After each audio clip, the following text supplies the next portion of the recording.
अगर अबनाए हुर्मुज और बाब अल मंदब बंद हो जाएं तो क्या दुनिया रुक जाएगी?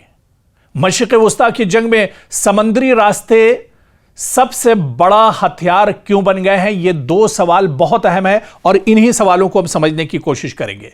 क्योंकि दुनिया में तेल मौजूद हो, गैस मौजूद हो, सामान से भरे हजारों जहाज भी तैयार खड़े हों, लेकिन समंदर का एक तंग सा रास्ता बंद हो जाए और पूरी दुनिया में तेल महंगा होने लगे, अशियाए जरूरिया की कीमतें बढ़ जाएं और आलमी तिजारत हिल कर रह जाए। यह कोई फर्जी मंजर नहीं, बल्कि मशरिक़ वुस्ता में जारी कशीदगी के दौरान दुनिया को दरपेश एक हकीकी खदशा है।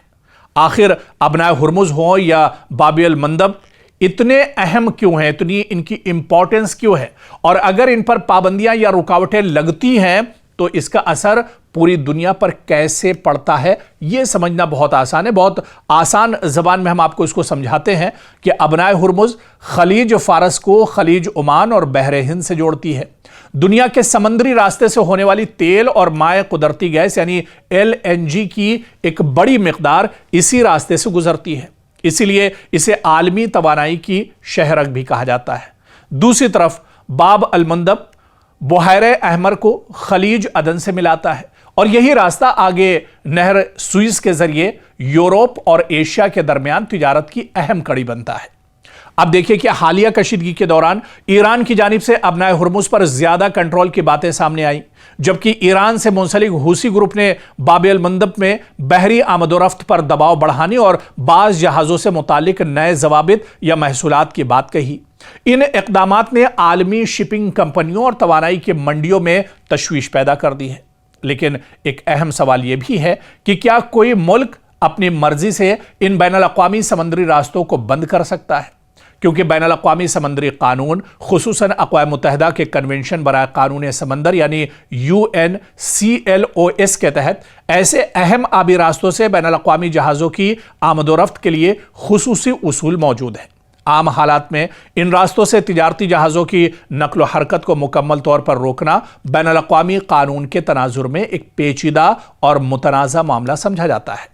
अगर ये रास्ते तवील अरसे तक मुतासिर होते हैं तो इसके असरात सिर्फ खलीजी ममालिक तक महदूद नहीं रहते, बल्कि तेल और गैस की तरसील सुस्त पड़ सकती है, बहरी इंश्योरेंस महंगा हो सकता है, जहाज़ों को अफ्रीका के जुनूबी सिरे यानी कैप ऑफ गुड होप का लंबा रास्ता इख्तियार करना पड़ सकता है, जिससे सफर के दिन और नकलो हमल की जो लागत है वो एक तरह से दोगुनी हो जाएगी। और फिर अगर हम बात भारत की करें तो भारत जैसे मुल्क जो अपनी तवानाई की ज़रूरियात का बड़ा हिस्सा दरामद करते हैं यानी इंपोर्ट करते हैं,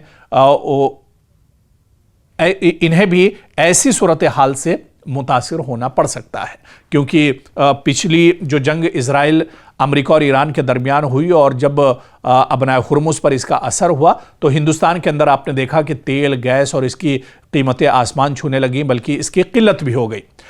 इसी तरह से अब चाहे खाम तेल की बात करें, LNG दरामदी सामान और बरामदी तिजारत की लागत में इजाफा आम सारिफीन तक भी पहुंच सकता है।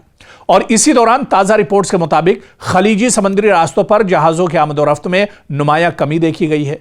अगरचे मुख्तलिफ दावों और जवाबी दावों की वजह से सूरत हाल मुसलसल बदल रही है, लेकिन अब क्या अबनाए हुर्मुज पर कोई फैसला निकलेगा? क्योंकि अब यह कहा जा रहा है कि ईरान और अमेरिका मेज़ पर आएंगे, बातचीत करेंगे और गुफ्तगू के ज़रिए, बातचीत के ज़रिए मसला हल होगा। लेकिन क्या अबनाए हुर्मुज का मसला हल होगा? ये बहुत बड़ा सवाल है।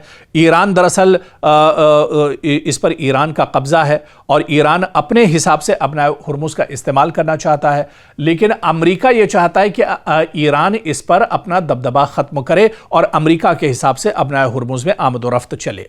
तो अब सवाल यह पैदा होता है, क्या अमेरिका और ईरान दोनों इस पर कोई बीच का रास्ता निकालेंगे? क्या कोई ऐसा रास्ता निकलेगा जिससे दुनिया के दूसरे ममालिक को आमदोरफ्त में मुश्किल ना हो? दुनिया के दूसरे ममालिक के जो शिप्स हैं, जो जहाज़ हैं, पानी के जहाज़, वो आसानी से इस रास्ते से गुजर सके। लेकिन इसके लिए अभी इंतज़ार करना होगा, क्योंकि ईरान और अमेरिका के दरमियान बातचीत कब शुरू होगी, कब ये मेज़ पर बैठेंगे और क्या अबनाए हुर्मुज का मसला जंग के साथ साथ इस बैठक में हल होगा, ये भी देखना बहुत अहम है।